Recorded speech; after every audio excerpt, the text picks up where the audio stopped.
Unos 15 minutos de introducción.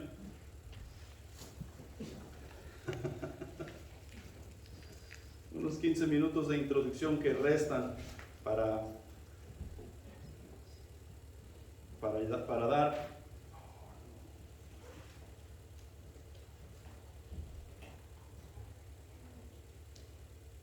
para bien de mi alma.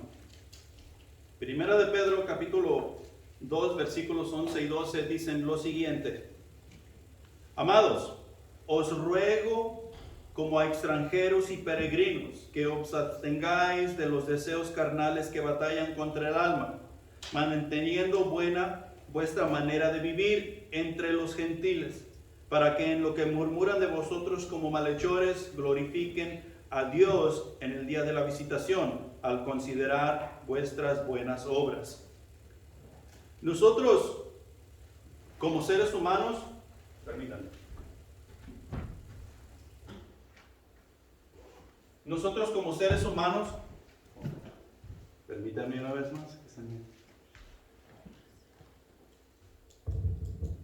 Nosotros como seres humanos estamos tan acostumbrados a este mundo, estamos tan metidos en este mundo que se nos olvida nuestra alma. Es, por ejemplo, todos nosotros no somos de este país, ¿va? Pero, sin embargo, cuando tenemos la oportunidad de ir al país nuestro, no vamos a quedarnos. No hemos regresado a casa, sino que vamos y visitamos y decimos, tengo que regresar a casa, siendo el país que es el extranjero al cual yo fui. O sea que hemos cambiado la mentalidad y de la misma manera nosotros pensamos en cuanto a las cosas celestiales, en cuanto a las cosas espirituales. La preocupación más grande que el ser humano mostramos tener es el físico, o sea, mi cuerpo, la preocupación física. Funcionamos y nos movemos todo el tiempo por nuestro bien, pero no el bien de nuestra alma, sino el bien físicamente que nosotros podemos obtener o beneficiarnos de. Una vez que nuestra vida física se ve en peligro, inmediatamente nosotros buscamos hacer algo al respecto. Inmediatamente. Cuando nosotros nos vemos enfermos, nosotros inmediatamente queremos buscar la cura. Cuando nosotros nos vemos en peligro, que nuestro cuerpo físico va a estar privado de la libertad, nosotros inmediatamente buscamos una resolución. No importa cuánto dinero se va a llevar para buscar esa resolución, lo que necesitamos es una respuesta. Y sin embargo, ¿a cuántos de ustedes les hablaron del Evangelio a una temprana edad? A los 10, 12 años, a los 20 años, a los 30 años. Se nos habló del Evangelio. Nosotros no es decir que no sabíamos de Dios, no es decir que no, en nuestra mente, en nuestro corazón no había un sentir o un pensar de que había un más allá, ¿sí? Porque en todo tiempo había algo así y nunca nos llegó esa preocupación. Hemos llegado, como dijo Joel, al conocimiento de Cristo Jesús, y sabemos y vamos conociendo otras cosas, vamos conociendo otras avenidas y nuevos rumbos y todas esas cosas, pero aún como que la preocupación más grande que tú y yo tenemos es la física y no meramente la del alma. Tú y yo necesitamos pensar como Dios piensa, necesitamos pensar como Jesús piensa. Jesús miraba la muerte como un paso para seguir a lo que venía después de la muerte.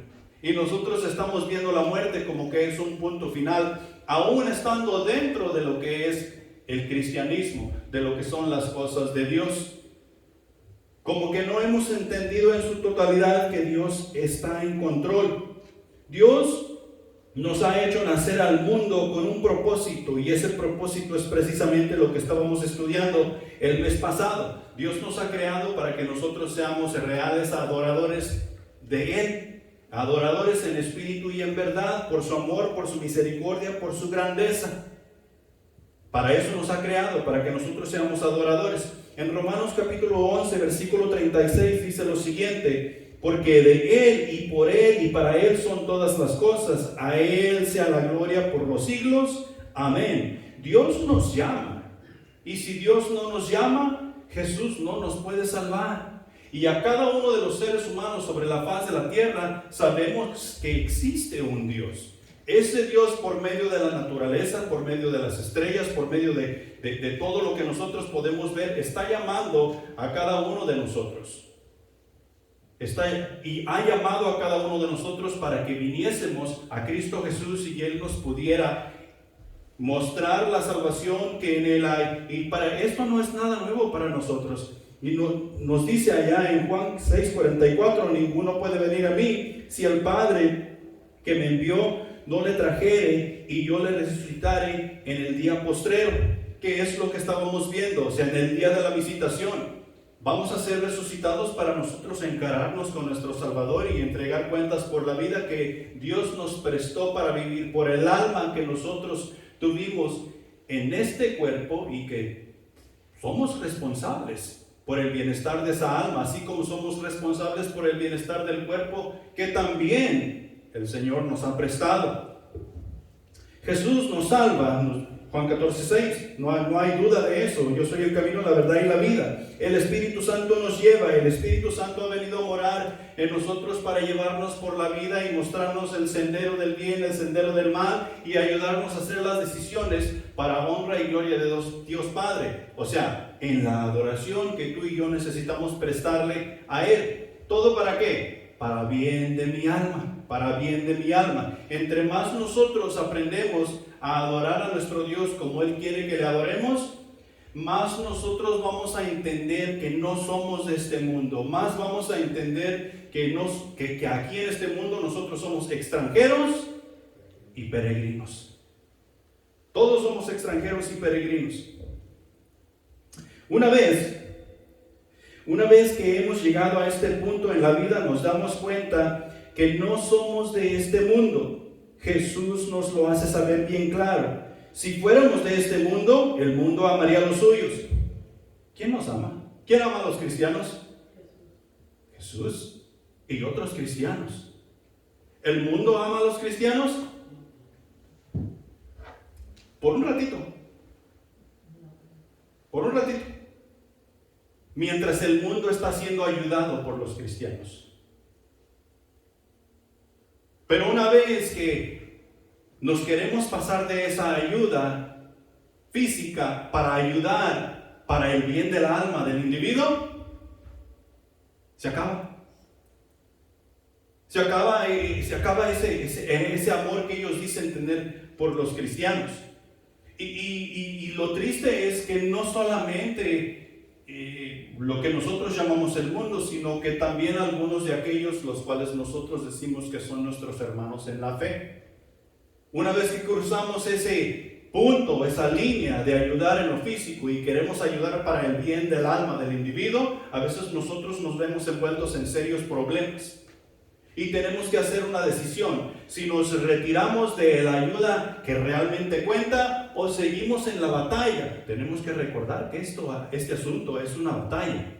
Dice el pasaje, las cosas que batallan con nuestra alma, no con nuestro cuerpo. El pasaje de Pedro, las cosas que batallan con nuestra alma. Y ahí es donde el cristiano debemos estar enfocados para llevar a Dios lo que a Él le agrada y lo que Él pide de cada uno de nosotros. Si fuéramos de este mundo, el mundo amaría a los suyos. Pero como no somos de este mundo, el mundo nos aborrece, pues no encajamos con Él, ni en sus costumbres, ni tradiciones, ni filosofía. En ninguna de esas cosas encajamos con Él. Y si habemos cristianos que encajamos con el mundo en filosofía, en costumbres y tradiciones, hay un problema. Hay un problema.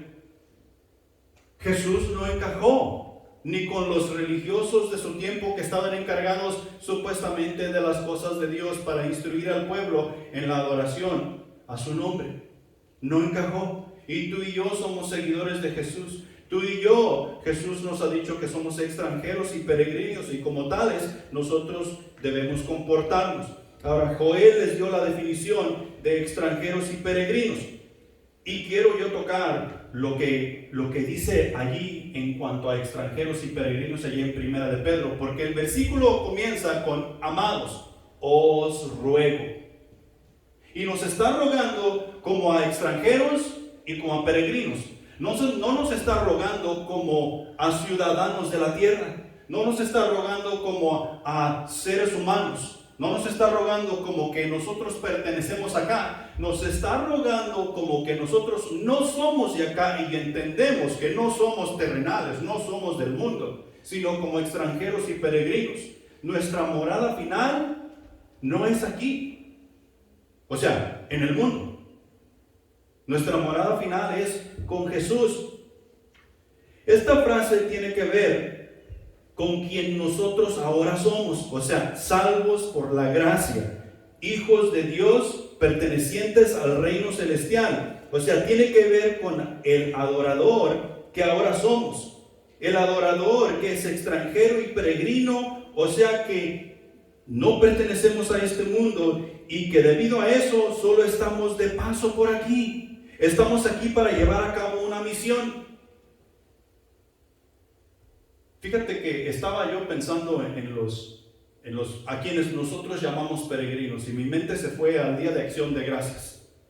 Porque en las fotos tradicionales y películas tradicionales que han hecho, muestran a unas personas con un sombrero negro, con un cinturón en sus sombreros, y han venido de Inglaterra y están comiendo con los indígenas de este país. Y esos son los peregrinos. ¿Y los peregrinos eran realmente peregrinos? No, ellos vinieron a quedarse acá. Aquí están. Conquistaron a los indígenas, los echaron fuera de su lugar y se apoderaron de lo que los indígenas tenían. No eran peregrinos y nosotros les llamamos peregrinos. Y tenemos un aspecto distorsionado de lo que un peregrino es, así como dijo Joel. Estamos de paso, no hemos llegado aquí para quedarnos. Dios no nos ha salvado. Cristo no ha muerto por nosotros para que nosotros simplemente viniéramos a ser personas en el mundo, personas buenas en el mundo, y pudiéramos hacer una diferencia, sino que Él nos salvó y nos mandó al mundo para ir de paso y llevar a cabo la misión, así como Jesús la llevó. El paso para la vida eterna será la muerte. Hay un lugar a donde tú y yo iremos a dar, un lugar resplandeciente, donde ya no hay más dolor, no hay más tristeza, no hay más llanto. Hey, tu Salvador te abrazará cuando tú llegues allá. Él es el que te dará la bienvenida. No será tu pastor, ni será el diácono, ni será el que da la bienvenida aquí. Será tu Salvador, Jesús. Pero tú y yo necesitamos vivir como extranjeros y peregrinos. Ahora, este mundo no es nuestro hogar. Hebreos capítulo 13, versículo 14 dice lo siguiente: porque no tenemos aquí ciudad permanente, sino que buscamos la porvenir. Trataré de explicar esto brevemente y trataré de explicarlo claro, porque aquí está dando referencia a lo que Dios explica ya en el Éxodo, dándole la ley a Moisés, dándole la ley de los sacrificios y cómo todo esto debe de ser llevado a cabo y cómo repartirá las partes de los sacrificios para una cosa y esto para aquí y esto para allá. Y en el versículo 14 del capítulo 29 nos explica que el sacrificio por los pecados debería ser ejecutado fuera de la ciudad. Fuera de la ciudad. Y tenía que ser como Dios mandaba. ¿Por qué? Porque era el sacrificio por los pecados de Israel. El animal se le iba a dar muerte en el lugar donde a los animales se les daba muerte y se hacía el ritual para los sacrificios de quien lo estaba presentando. El sacerdote lo presentaba, pero la persona traía el animal para el sacrificio. Y se llevaba a quemar afuera del campamento, porque el pecado necesitaba estar afuera de lo que era el pueblo de Dios. Ahora, ¿dónde padeció Jesús por nuestros pecados? ¿Dentro de la ciudad o fuera de la ciudad? Fuera de la ciudad. Fuera de la ciudad. Es cierto que Dios nos ha llamado, estando nosotros dentro de la ciudad. Por decirlo así, dentro del pecado, en la oscuridad, Dios nos ha llamado. Pero si leemos el versículo anterior, nos está diciendo que nosotros salgamos fuera y nos encontremos con ese Salvador donde ha sido crucificado en expiación por nuestros pecados. El pecado nuestro fue imputado a Él y Él es el que pagó fuera del campamento, fuera de la ciudad, fuera de las puertas de la ciudad. Y tú y yo necesitamos encontrarnos con Él, porque nuestros pecados fueron crucificados juntamente con Cristo. Por tal razón, ya no vivo más yo, sino que Él vive en mí. Porque lo estoy encontrando fuera de la ciudad. Ahora, que he encontrado mi salvación en Cristo Jesús fuera de la ciudad, porque expió por mis pecados, ahora voy a venir dentro de la ciudad y me voy a poner cómodo a vivir como antes vivía. No, porque he encontrado nueva vida. Yo ya no busco más la ciudad terrenal, sino que busco la porvenir, y la porvenir, ¿quién la edificó? Dios mismo. Dijo Jesús en capítulo 14 del libro de Juan: en la casa de mi Padre muchas moradas hay. He aquí, yo voy a preparar un lugar para mí. No, para vosotros. Jesús fue a preparar un lugar para nosotros, quienes nos hemos encontrado con Él fuera del campamento, aceptando su sacrificio y aceptando que ahora regresamos a la ciudad como extranjeros y peregrinos, porque fuera de la ciudad hemos obtenido una nueva ciudadanía, y esa ciudadanía es una ciudadanía celestial, no es de este mundo. ¿Sí? Estoy tratando de explicar, ojalá que no los confunda. Ahora, esto nos recuerda que Jesús está siendo rechazado por un mundo incrédulo. No lo quisieron dentro de la ciudad, no lo aceptaron dentro de la ciudad. Y no solamente no lo aceptaron dentro de la ciudad, lo rechazaron de tal manera que le dieron muerte, y como un malhechor era contaminable y lo mandaron fuera. Y no solamente lo mandaron fuera, sino que le dieron muerte, lo sacrificaron. Según ellos, por un bien mayor, estamos quitando el estorbo del medio. ¿Sí me explico? Y cuando tú y yo venimos a Jesús y decimos: yo soy un nuevo creyente, te quiero presentar a Jesús, ¿el mundo no nos rechaza? Claro que sí. Claro que sí. El hecho de que tú menciones que tú eres cristiano y vas a la iglesia, eres rechazado. Tal vez no te lo dicen, tal vez no te lo hacen saber, pero eres rechazado. El hecho de que tú digas que tú tienes cierta creencia religiosa, eres rechazado. Ni siquiera saben qué creencia religiosa tú tienes, pero eres rechazado. Tú das a saber a ciertas personas dentro de lo que es el ámbito del mundo, y tú das a saber que tú tienes ciertas creencias religiosas y tú estabas a este nivel según su punto de vista. Tú subes acá. Y no subes acá porque ellos te estiman. Tú subes acá porque ahora vas a estar en la mira. Ellos van a ver lo que tú piensas, ellos van a ver lo que tú dices, ellos van a ver tu comportamiento. Y según tus creencias religiosas, tú no puedes tener error, porque si tienes error, tú no crees.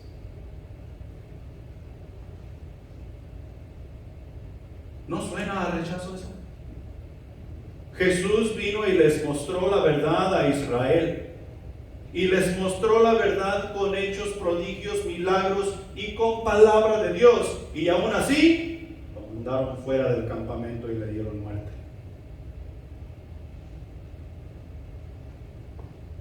¿Por qué? Porque no era de este mundo. Porque solamente estaba de paso. Porque estaba aquí como extranjero para dar a conocer las grandezas de Dios, el amor de Dios, la misericordia de Dios, la gracia de Dios, para que tú y yo como seres humanos de este mundo pudiésemos conocerle y llegar a ser no de este mundo, para honra y gloria de Dios Padre, y pudiésemos así nosotros ver por el bien de nuestra alma, la cual estará con Él por la eternidad, o fuera de su presencia por la eternidad.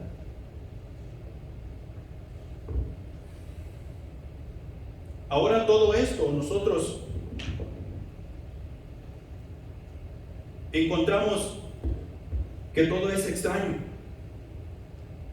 Nos hemos encontrado con el Salvador fuera del campamento y nos ha dado vida nueva, nos ha dado propósito nuevo, nos ha hecho entender que somos extranjeros y peregrinos en este mundo, y ahora regresamos a la ciudad para llevar a cabo nuestra misión y todo es extraño. La manera de vivir es extraña. Nosotros vemos al mundo cómo se desarrolla cómo ellos dicen que esto es vida. Todos se vuelven costarricenses, pura vida. Y están haciendo sus maldades y pura vida. Y están maldiciendo al fulano de tal y es pura vida. O sea, todo es pura vida. Pura vida. Y no importa qué es lo que están haciendo, es pura vida. Nosotros miramos eso extraño y lo miramos raro, porque pura vida es Dios, pura vida es Jesús. La pura vida nosotros la vamos a encontrar en donde Dios nos ha puesto en su reino. Y tú y yo necesitamos entender que somos extranjeros y peregrinos para poder llevar esa pura vida a aquellos que necesitan esa pura vida en Cristo Jesús. Nos es extraño el idioma, las costumbres, las tradiciones y su manera de comunicar. Que ahora en Cristo Jesús nosotros no nos atrevemos a comunicarnos de esa manera.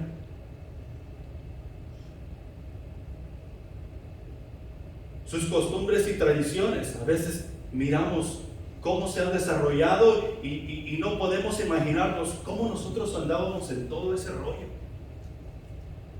A mí en realidad hasta vergüenza me da, y ojalá que ni siquiera ustedes supieran de las cosas en las que yo estaba involucrado. Pero se nos hace extraño. Y si no se nos hace extraño, no hemos salido del mundo. No hemos salido a encontrarnos con Jesús allá afuera de las puertas de la ciudad. No hemos entendido que solamente somos extranjeros y peregrinos. Y déjame decirte que si tú no tienes a Cristo Jesús como tu Salvador, aún eres extranjero y peregrino. Tu alma tendrá que ir con Dios para dar cuentas. Y no estarás en este mundo por la eternidad. Estarás en lo que Dios ha creado para el alma que no confiesa que Jesucristo es el Señor por la eternidad.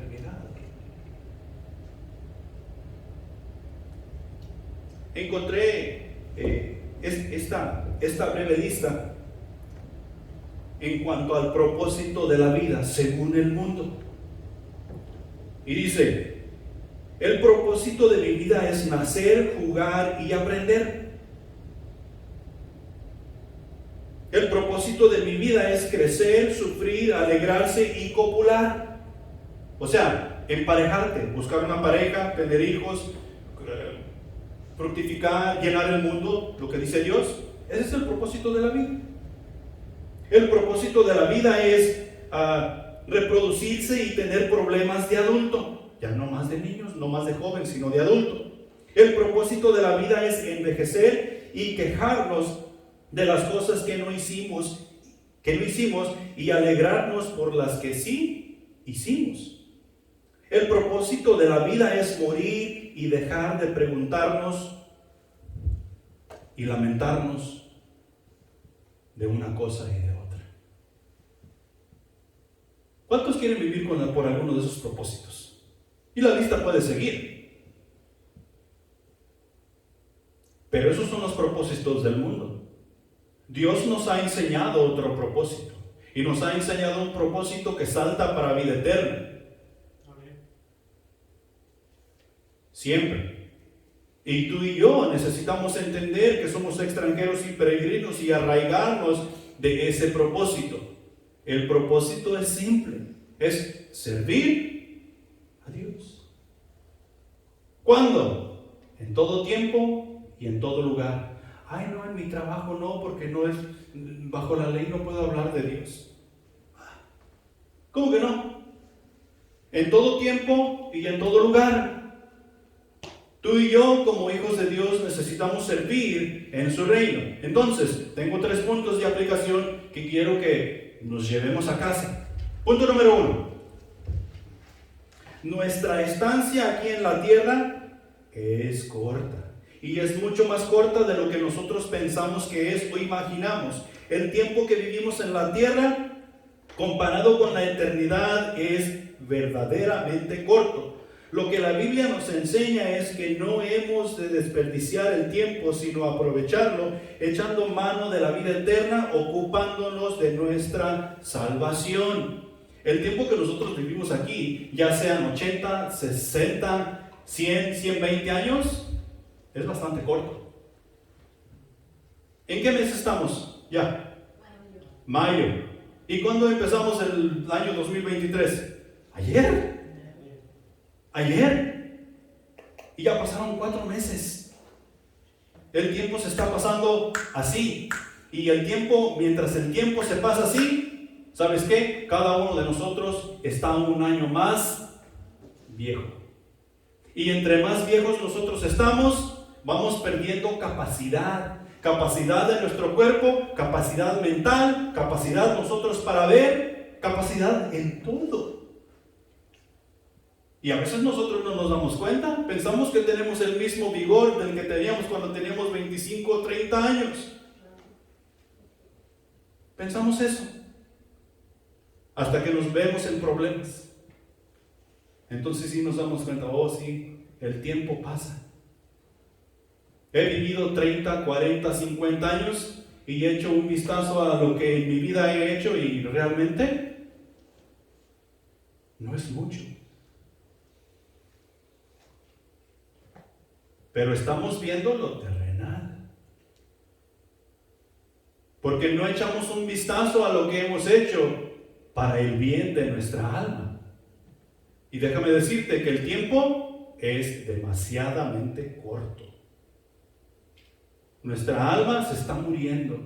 Nuestra alma está con un ventilador, con una manguerita atada a la nariz para poder seguir respirando. Y tiene un cuarto de suero ahí metido en la vena para hasta poder seguir con vida, porque no le alimentamos con comida sólida. El tiempo es demasiado corto y tú y yo necesitamos reconocer eso y hacer algo al respecto. La carrera de la vida, la cual tú y yo llevamos, es una carrera. Y en esta carrera todos tenemos que correr. Aquí no hay lugar neutro. Toda persona que va naciendo y que ha nacido tiene que correr la carrera de la vida. Dejémonos de estar mimando los unos a los otros y pongámonos a correr en esa carrera de la vida para el bien de nuestras almas. Allá en 1 Corintios capítulo 9 versículo 24 dice Pablo: ¿no sabéis que los que corren en el estadio, todos a la verdad corren, pero uno solo se lleva el premio? Corred de tal manera que no obtengáis. Nosotros, Dios nos ha llamado a la vida y nos ha hecho nacer a este mundo, y una vez que nosotros nacimos, emprendimos la carrera de la vida y tenemos que luchar por vivir de la mejor manera posible para el bien de nuestras almas. Hubo un tiempo que llegamos al conocimiento de Cristo Jesús, los que hemos llegado ahí, y hemos entendido el propósito de la realidad de la vida. Y una vez que hemos entendido ese propósito, Dios espera que despeguemos por el bien de nuestras almas para vivir como Él manda y dice. Es la carrera de la vida. Y como dijo Joel, en esta carrera habrá un montón de obstáculos. Yo no sé cómo esos jóvenes y jovencitas que se agarran a correr en la carrera de donde ellos tienen que brincar obstáculos y van corriendo a todo lo que dan, y algunos no la hacen, se llevan los obstáculos entre los pies, ahí van.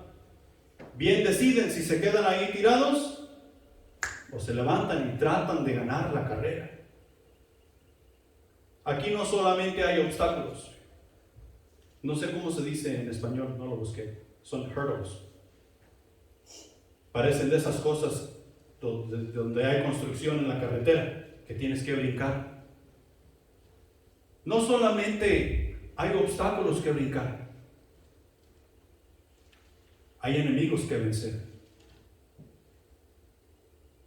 En esta carrera de la vida, no solamente hay obstáculos y enemigos que vencer, sino que a veces nosotros tenemos que enfrentarnos a nuestros propios familiares, a nuestros propios amigos, a nuestros propios hermanos, a veces para poder lograr la carrera que Dios nos ha pedido correr. Y no tenemos opción. O corres la carrera, o corres la carrera. Es la carrera de la vida. Y el no correr la carrera de la vida, ¿qué quiere decir? Muerte. ¿Quién quiere morir? Nadie. Nadie queremos morir. Es la carrera de la vida que tú y yo vamos logrando. Debemos correr de manera que tú y yo ganemos. ¿A quién le gusta perder? A nadie le gusta perder. Todos somos malos perdedores. Todos queremos ganar. Y si tú quieres ganar, tú tienes que correr de manera a ganar. Y por el bien de tu alma, tú tienes que correr como Dios dice. No como el mundo te dice correr, porque el mundo es bueno para decirte cómo tú debes vivir tu vida cristiana. Sino que tú debes correr la carrera de la vida como Dios manda y dice. Tú debes apegarte al cuerpo de Cristo. Tú debes servir en el cuerpo de Cristo. Tú debes adorar a tu Señor en todo tiempo y en todo lugar. No es cosa que a mí se me ocurrió hoy por la mañana. Es cosa que nosotros encontramos en la palabra de Dios como hecho, como realidad para ti y para mí. La vida es frágil y fugaz. Nosotros no nos damos cuenta de eso. ¿Quién aquí es valiente? Todos somos bien valientes. ¿Sabes que estaba acordándome de un dicho? Y me acordé de mi profesor que yo tenía en el 6º grado. Mi profesor se llamaba Mr. Bryant. El señor Bryant. Y el señor Bryant era un soldado del ejército que ya se había retirado y él tenía su título como maestro, y después de que él dejó el ejército, él se fue a enseñar escuela secundaria, y él fue mi maestro cuando yo estaba en el 6º grado. Era maestro de historia, y él nos contó que una vez le tocó participar en un jurado para un caso, y lo escogieron como jurado, y era una persona que estaba siendo acosada por otra persona. Esta persona era alguien así flaquito, como viejo, y así no se miraba peligroso, y la persona que lo estaba acusando era una persona grande, fornida, y que podía hacer daño. Y siempre que miraba a este señor flaquito, lo acosaba, lo golpeaba y lo tiraba para allá y para acá. Todo el tiempo. Una vez este señor flaquito se armó de valor y compró una pistola, porque él necesitaba defenderse. Ya estaba cansado de que lo golpearan. Y un día se enfrentó con ese señor que lo acosaba y lo golpeaba, y lo llevó a un rincón, y en el rincón él sacó su pistola y le dijo: ya no quiero que me estés molestando más. Tú no tienes el valor de darme un balazo, no tienes las agallas, eres un cobarde. Entonces el señor en el rincón tira un balazo y lo pega en el suelo. Y lo que hace este señor: tú eres un cobarde, y solamente se burla. Prefieres tirarle al suelo. Si tuvieras valor, me hubieras tirado a mí. Y se le tira sobres para golpearlo y acabar con él. Y este señor, en su miedo, en su cobardía y en lo que tú quieras, le dio a este señor unos cuantos balazos en el pecho, y hasta ahí quedó. Ese señor no se le pusieron cargos, porque se defendió legítimamente y le avisó que no lo estuviera molestando.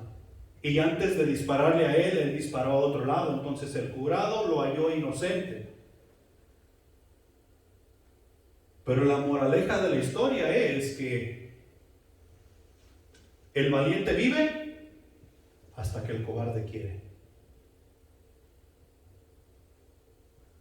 La vida es frágil y fugaz. Y es mucho más frágil de lo que tú y yo imaginamos. En nuestras mentes se está viviendo en el mundo que nosotros vamos a hacer y vamos a deshacer, y que yo soy Juan Camaney, y que yo hago esto y yo lo otro, y aquí, y solo mi chicharrón truena.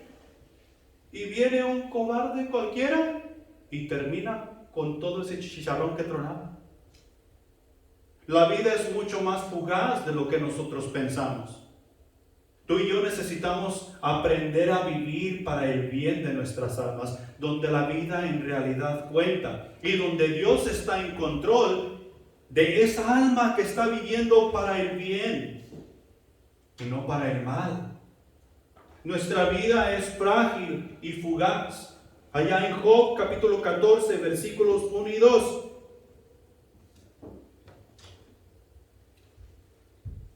¿Ya lo tienes ahí, viejo? Dice: el hombre, nacido de mujer, corto de días y hastiado de sinsabores, sale como una flor y es cortado, y huye como la sombra y no permanece. Déjate lo leo en un lenguaje que está más cerca de lo que nosotros podemos entender, o más fácil de entender. Qué frágil es el ser humano. Qué breve es la vida, tan llena de dificultades.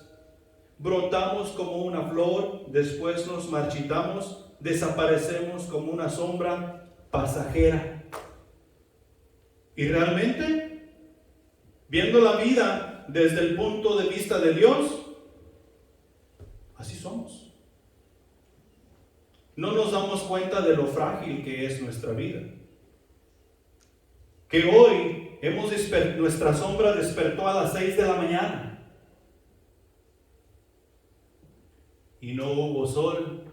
Por lo consiguiente, no hay sombra. Y estábamos tan confiados en que nuestra sombra ahí iba a estar. Así de frágil es nuestra vida. Sale el sol, vemos nuestra sombra, y según el tiempo va corriendo, nuestra sombra se va moviendo. Nos quedamos sentados ahí 2-3 horas y nuestra sombra ya avanzó en edad. Así de frágil es nuestra vida, así de fugaz es nuestra vida. Y por eso lo debemos aprovechar. Nuestra estancia aquí en este mundo es bastante breve, mucho más de lo que nosotros podemos pensar o imaginar.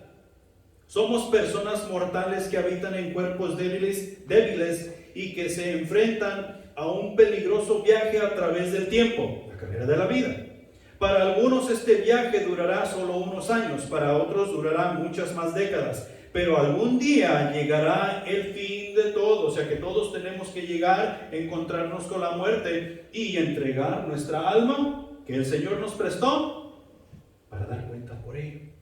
Mientras tanto, su gran deseo es crecer en conformidad con Cristo. Los que hemos llegado al conocimiento de Cristo Jesús, ese debe de ser nuestro deseo.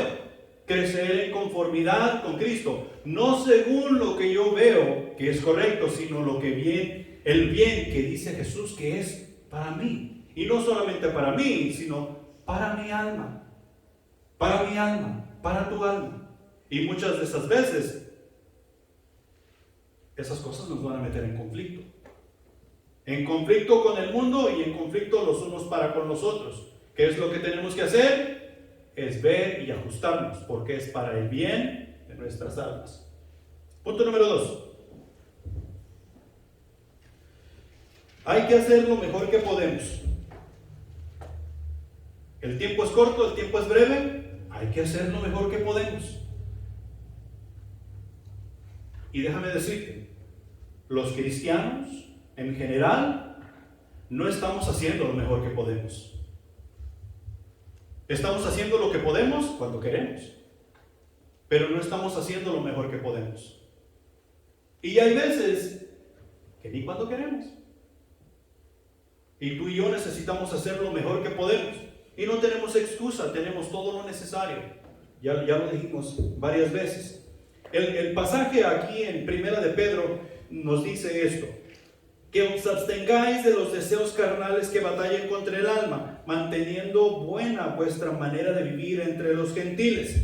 Tú y yo tenemos que hacer lo mejor que podemos mientras estamos en este mundo, porque representamos a un reino, y es un reino celestial, es el reino de Dios. Que nuestra conducta ahí juntamente con los gentiles sea buena, y no sea buena según nuestro punto de vista, ni según el punto de vista de la iglesia, sino que sea buena según el punto de vista de Dios.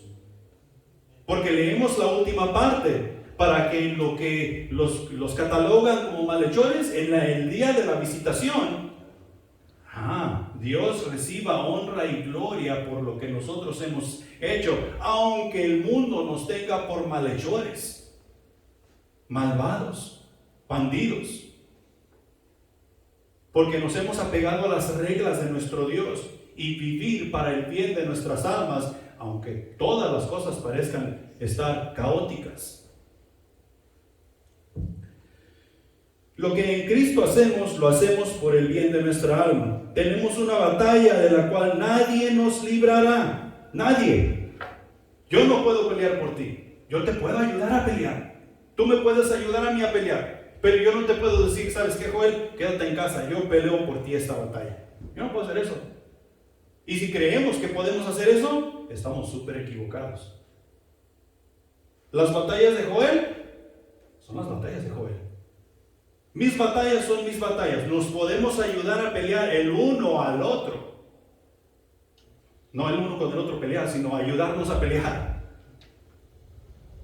En contra de lo que nos agobia, en contra de lo que tenemos que vencer. Pero no podemos nosotros pelear en el lugar de nadie más. Y eso nos lo dice Efesios capítulo 6, versículo 12, que nosotros no tenemos lucha contra sangre ni carne. Nosotros tenemos lucha contra los principados, contra las huestes celestiales de maldad en los lugares, en todo lugar. Y con eso es que tú y yo tenemos que batallar. No es un individuo a cual nos enfrentamos, es el enemigo de Dios, quien quiere hacerle daño a toda costa. Nosotros tenemos una lucha de la cual nadie nos puede librar. Esta batalla es directamente en contra de nuestra alma mediante nuestro cuerpo. El diablo no quiere que tu alma mejore. El diablo no quiere que tu alma sea alimentada. El diablo no quiere que tu alma crezca y se fortalezca. Y por eso viene con nosotros, en contra de nosotros, mediante nuestro cuerpo. ¿Qué le gusta a tu cuerpo? Coca.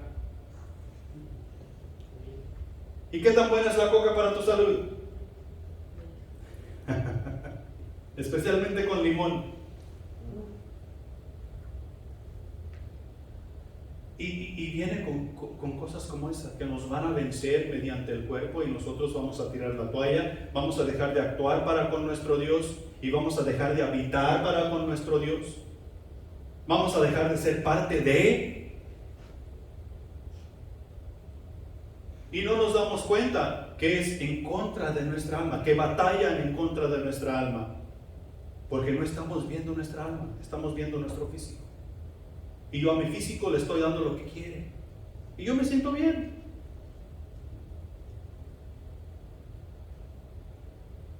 No se trata de nosotros, se trata de Dios. La salud del alma se nota en el cuerpo. La salud del alma se nota en nuestro cuerpo.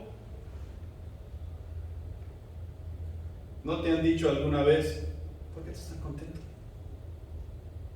¿De qué te ríes? Y te lo dicen con una cara no amigable.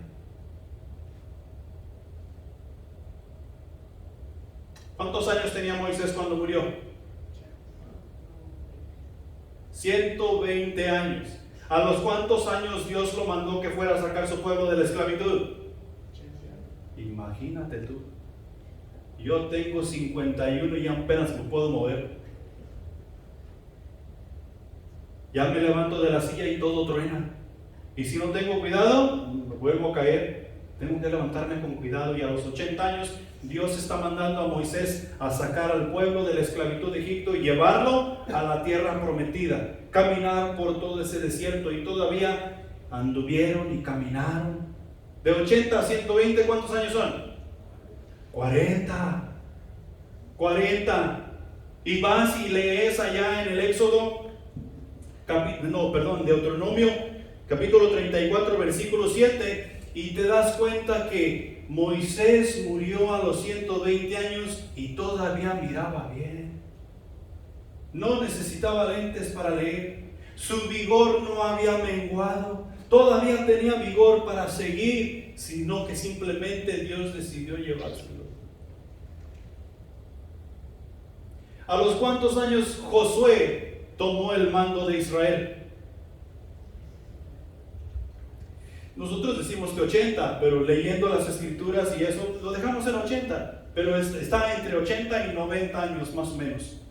No hay un número que tú digas, no, es que tenía 75 y medio. No, está entre los 80 y 90. Si recordamos bien, Josué es de los que salieron de Egipto. De los que salieron de Egipto, y se cree que Josué tenía unos 40 años, porque dice que Josué era siervo de Moisés y era un joven. Los que tienen 40 años están jóvenes. Era un joven y todavía anduvieron en el desierto 40 años, y Dios se lleva a Moisés y le dice a Moisés, dale el mando a Josué y llevará a este pueblo a la tierra prometida. Y es Josué y Canaán, los dos espías que creyeron en aquel tiempo, 40 años atrás. Y dice Canaán, dame esa montaña, el lugar que Dios le había prometido. Tengo el mismo vigor y la misma fuerza para conquistarlo que hace 40 años. Yo voy a pelear por ello. ¿Por qué? Imagínate, 80 años. Josué también tomando el mando de Israel. Lo miras allá, vas y lees, creo que es en Josué capítulo 13, creo que es, donde Dios le dice a Josué, ya eres viejo, de edad avanzada, y aún hay muchas cosas que Israel tiene que hacer, y tú los llevarás. Josué muere de 110 años. Y guió al pueblo de Israel en batalla tras batalla tras batalla hasta el día de su muerte. ¿No te sorprende? Hay veces, nosotros no lo notamos, pero ahora que hemos llegado a Cristo Jesús y ya ha habido ciertos cambios en nuestras vidas en cuanto a descansar y no desvelarnos tanto y tratar de comer un poco más saludable, aunque no lo hacemos del todo. Nuestra vida en el mundo ya no es igual porque no somos del mundo, y te topas con un amigo de hace mucho tiempo y te dice, los años no han pasado por ti, ¿qué haces? O sea que miran una diferencia. Yo no miro ninguna diferencia, pero quien no me ha visto en años mira una diferencia.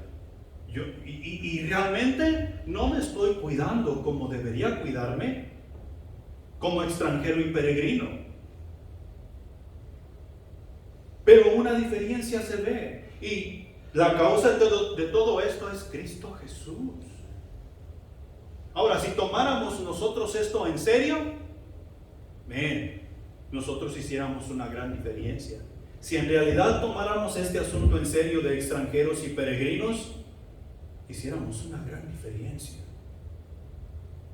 Salmos nos dice que cuidémonos de vivir para el Señor, para que los días sobre la tierra sean muchos.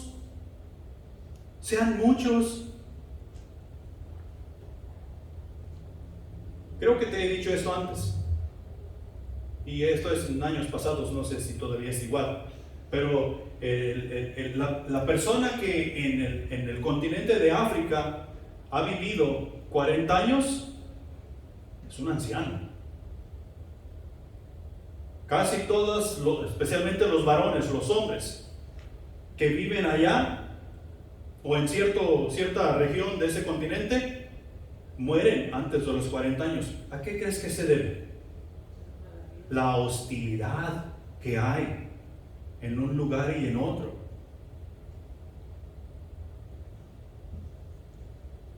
Cristo nos ayuda a tratar con la hostilidad, nos ayuda a vencer la hostilidad. Y tú y yo necesitamos asegurarnos de hacer lo mejor que podemos para el bien de nuestras almas.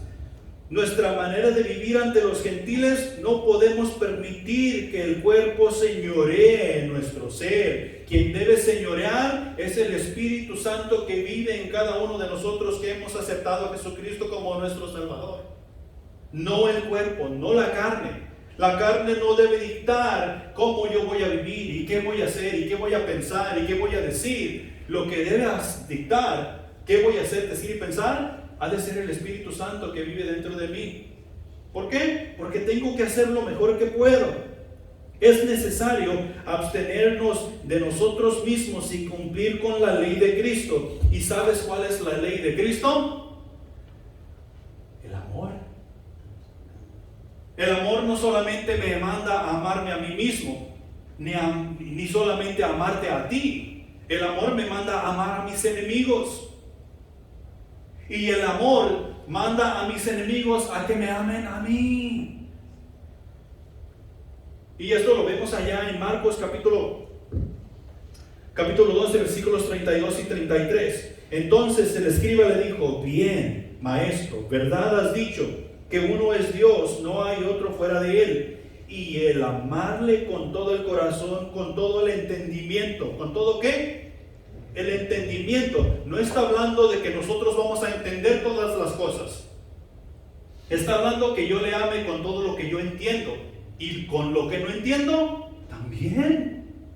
Yo no voy a entender todas las cosas, ni tú tampoco vas a entender todas las cosas.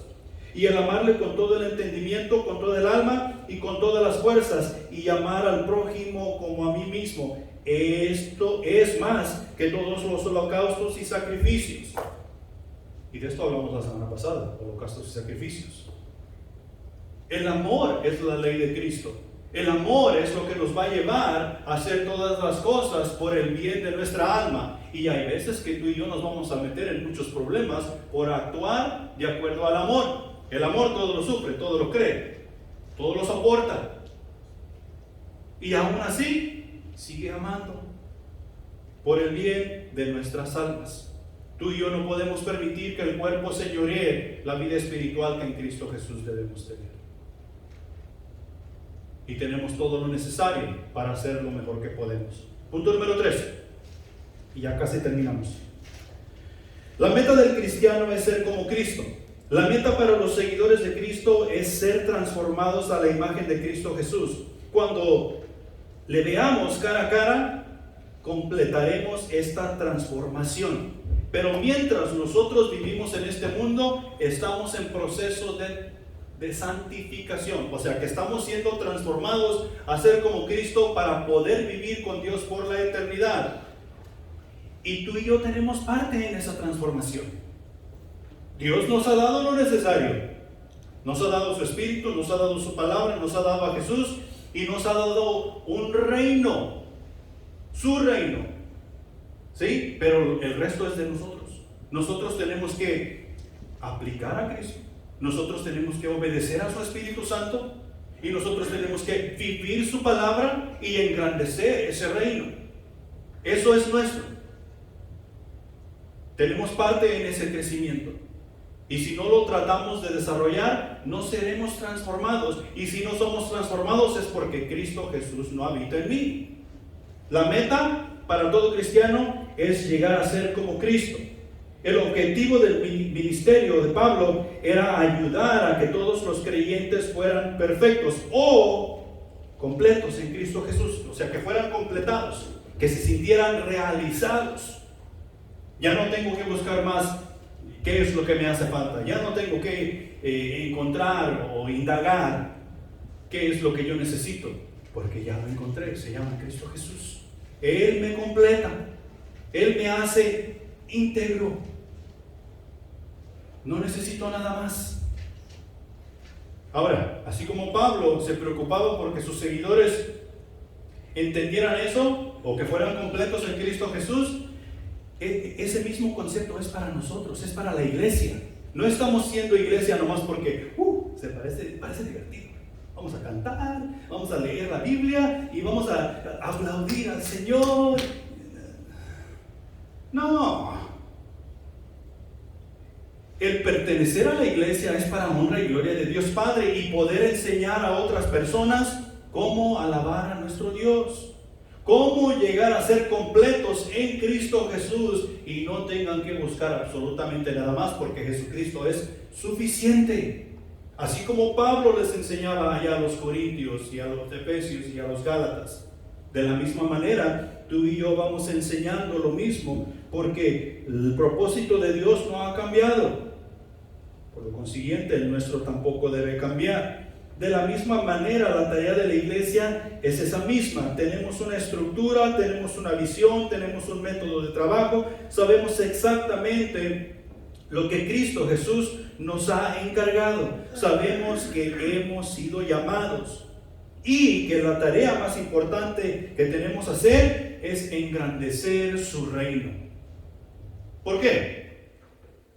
Porque la meta es que tú y yo nos parezcamos a Cristo Jesús, nos conformemos a Él para agradar a nuestro Dios. Para concluir, quien está en Cristo Jesús se ha convertido en ciudadano del cielo. De eso no hay duda. Lo que tiene que encajar aquí es que yo lo crea, es que tú lo creas. Que si tú estás en Cristo Jesús, tú eres ciudadano del cielo. Tú aquí en la tierra eres un extranjero y un peregrino. Tu morada no es aquí. Tú no viniste aquí para quedarte. Tú no viniste aquí para edificar una casa y vivir el resto de tu vida acá. Tú estás aquí de paso. Eres extranjero aquí. Es más, el mundo no te va a querer. El mundo te va a detestar.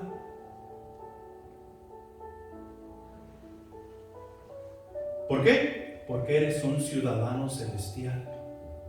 Y cuando sea tiempo, regresarás a casa, a la morada que Jesús fue a preparar para ti. Entonces tratemos de pensar, tratemos de memorizar qué es lo que estamos haciendo. Como no quise decir memorizar, sino recordar. ¿Qué hemos hecho?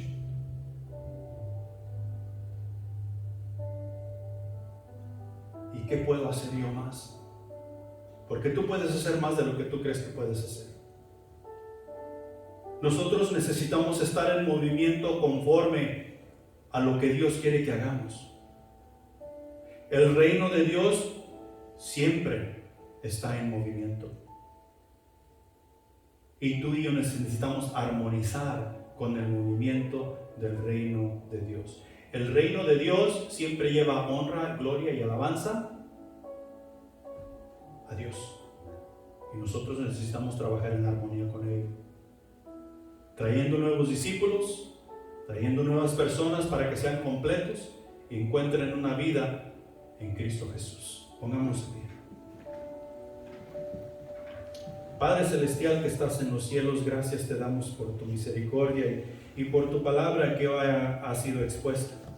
Despídenos en paz, mi Señor, y ayúdanos, mi Señora, a guardar estas palabras en nuestros corazones y hacer los cambios necesarios, recordando que necesitamos trabajar como extranjeros y peregrinos para el bien de nuestra alma y llevarte honra y gloria en todo tiempo y en todo lugar.